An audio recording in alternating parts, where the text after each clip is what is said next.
Strange New Worlds is the tale of the USS Enterprise in the time after the Cage, but years before Kirk would become her captain. The actors who played these characters on Discovery and Short Treks return to play them for the series now, and are joined by new faces playing old friends. Most everything you need to know you already do. It's the mission of the Enterprise, just a few changes to the roster, so let's get started. We see an alien civilization react with serious concern about the sighting of a UFO, confirmed to be a Federation ship.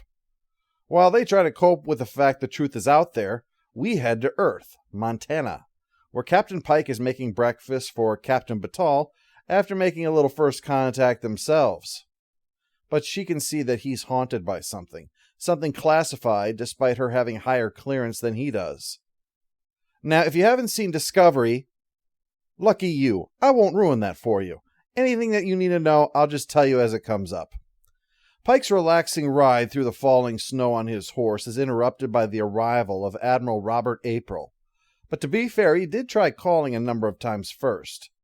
The reason Pike has been ghosting him is because he's not sure about going back. But the fact that number one ship was on that first contact mission and it's gone bad doesn't change his mind. Woof. And you thought the setting looked cold. He finally orders Pike to just go on this rescue mission already. If he wants to quit, he can quit when he's finished. But they can't let Una and her people wind up on an alien autopsy special or something. After the titles, we head to Vulcan, where we find Spock with his soon-to-be fiancée, T'Pring. Very soon, as in, she proposes at this meeting. Soon there is celebratory boning, but alas, Admiral Cockblock's orders are getting in the way.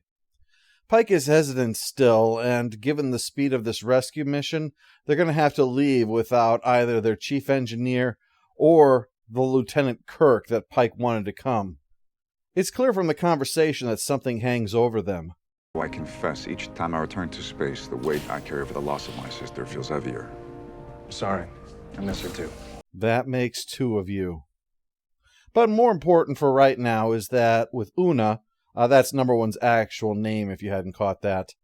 With Una gone, their new security officer is also going to be their first officer. She's Lieutenant Laan Noonien Singh. If that name sounds familiar, yes, she is a descendant of Khan. She's an uptight woman with a tragic childhood and is related to an established character, so in many ways like Michael. So let me be completely upfront about her. I have come to really like her character. I wouldn't be surprised if she rubs some people the wrong way, but as part of an ensemble and the way that the show utilizes her, they wisely made me want to see more of her than I was getting, rather than making me sick of her. As for Lieutenant Ortegas, that's another story, although I wouldn't be surprised if this one is just me. Ortegas tends to have the exact same expression that the most difficult students I had would use, the kind that at the best of times would say, "Why are you wasting my time with your bullshit?" And at the worst times said, "I'm a little shit, and we both know there's nothing you can do about it because this state has outlawed child murder." I can't help getting a gut reaction each time I see it. It's not that it's going to be a Neelix thing or anything. I won't inflict my gut reactions on you, just thought I'd mention it.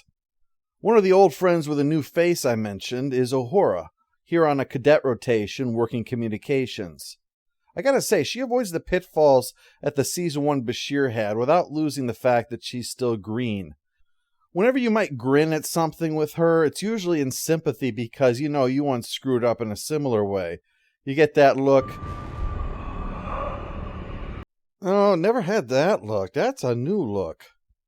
After a little speech, Pike heads to his quarters where we have a flash something. The one thing you need to know for context with this show is that, thanks to Klingon time crystals, Pike saw the future and knows about the radiation accident that will one day leave him like Davros if he could only talk with a blinking light. Spock comes by to see how he's doing, to discuss the implications of knowing where this road will end, and how, and what that will mean for his choices in the here and now. The reason for his hesitation to return is that he's worried this knowledge will compromise his abilities as a captain. Well, time for the existential crisis later. We've arrived, and it seems that under the circumstances, the ship was sent with a skeleton crew of 3, and Una brought down the whole team. La'an's spider sense is tingling, and she says to raise shields. Things are hinky. There's no sign at all of any space activity for a species that has somehow developed warp drive. It's like a baby that skips crawling and walking to go straight to running. Doesn't make any sense. Pike listens, and lucky thing, because the planet hits them with some pre-warp torpedoes. It doesn't sound so bad saying pre-warp torpedoes, kind of like saying I was shot by a pre-industrial firearm. In the end, it still is going to hurt like a son of a bitch. Spock has figured out the mistake. It's not a warp drive they picked up, it's a warp bomb. They've shown up in the middle of a world war and mistook one side's Manhattan Project for the sign that they're ready to join the galactic community rather than blow it up. It's dicey. Everyone who discovers warp does so as a means of transportation. The First Contact and General Order 1 ideas are all based on that idea. To solve this, they need to see Dr. Mabenga, the CMO, and Nurse Chapel, the latter of which being on the cutting edge of creating changes to the body to mimic the appearance of other species in order to avoid cultural contamination. So, with that sorted out, Mr. Kyle, the transport officer, beams them down already in new clothes with their universal translators set up. The new transporters are fancy.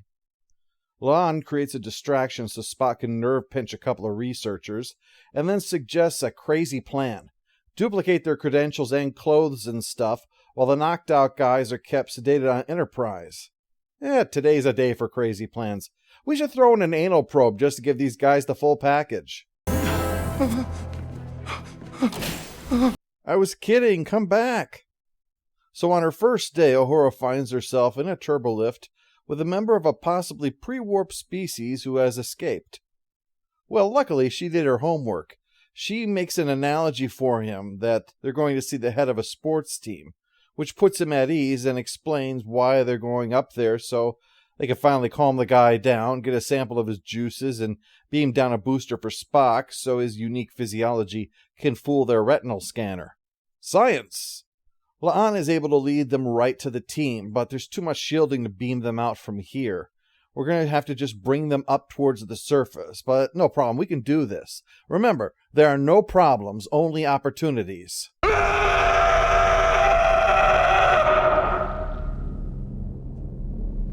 Well, that's going to require some serious opportunity solving. They beat up the locals and get into the elevator, where at Pike's insistence, Una explains how the locals got warp. The wormhole that was made during the climactic battle on Discovery drew attention of this species because they're less than a light year away. Their telescopes were sophisticated enough to spot the battle, and from it reverse engineer how a matter-antimatter reaction would work. But as a weapon, not as an engine. Spock and Una both note that whatever happened, this is effectively a pre-warp civilization. They can't interfere any more than they already have. Pike's position is a little different. Screw that. Pike and Spock remain on the planet so that his clear alien appearance could get them on the fast track to seeing somebody in charge. However, she won't listen. After centuries of infighting, she sees this weapon as the way to a lasting peace. Pike decides that his in for a penny, in for a pound approach should be escalated to going all in, and orders the Enterprise down to an altitude where it can clearly be seen. This action compels the leaders of the two sides to meet directly, but all they do is argue. And in disgust, La'an says that not believing you'll die is what gets you killed, something her father explained. Her tragic backstory, is that their colony ship was captured by the Gorn, and they were sent to a Gorn nursery planet to be hunted and fed upon and used as breeding sacks. She was the only survivor, because she accepted that she was mortal and acted with that knowledge, rather than believing that, somehow, she would always just escape it. Obviously, there's a happy median there. The person screaming, "We're all gonna die!" probably didn't make it either. In a move I credit for its subtlety, you saw at the beginning how, while making breakfast, Pike was watching The Day the Earth Stood Still, the speech for the gathered people of Earth. Now Pike is in the same situation as Carpenter had been, talking about how in his planet's history there was conflict leading to World War III, an insistence by both sides that they were right until finally They dragged the whole planet into its grave. It's a glimpse of their future, he explains, and he's here in the hopes that they'll make a better one.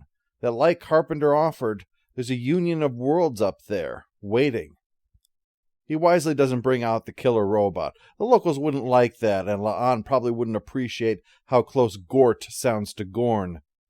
While the locals seem to be on the right path now, our heroes head to a starbase where Admiral April says that he got them out of this problem by using a loophole. The only way to explain what happened on that world would require acknowledging something that they can't, the existence of discovery. I sympathize.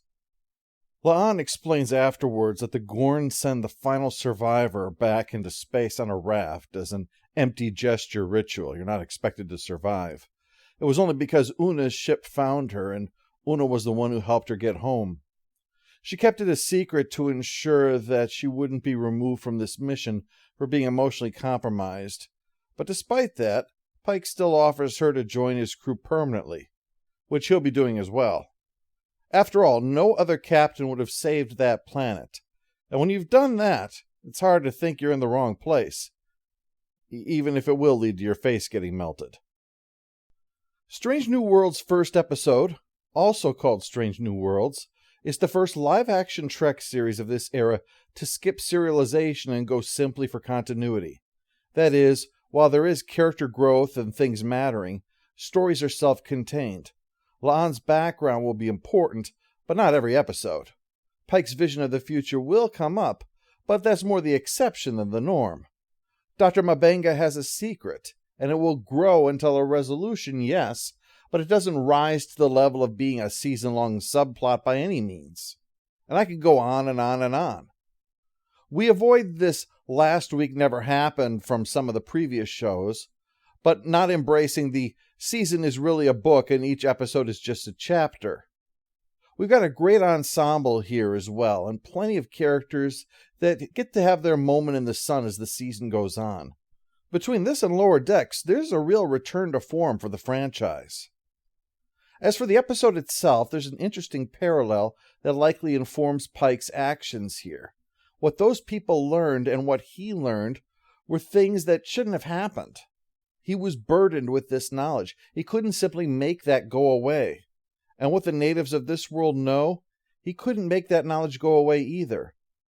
The only choice is to accept the reality and choose to do the best there is with the knowledge that's possible. Letting that knowledge just destroy them didn't sit right. The argument for the Prime Directive should be that we have no right to play God, absolutely. But cleaning up our own mess is not playing God, it's just being responsible. No, they shouldn't make a habit of pulling this. A conflict like this is probably the most obvious time when a Prime Directive should exist. But if we have already, even unintentionally, driven a bad situation to the brink of annihilation, then owning that is the only responsible thing to do. With a soft touch, Pike doesn't offer technology or science here. This is just a voice of experience, just a person with no agenda to offer a warning of where this could lead. You've unwittingly stolen fire from the gods, and all the gods are telling you is be careful not to burn yourself, as others have before you. Instead, let it help light your way to the heavens as well.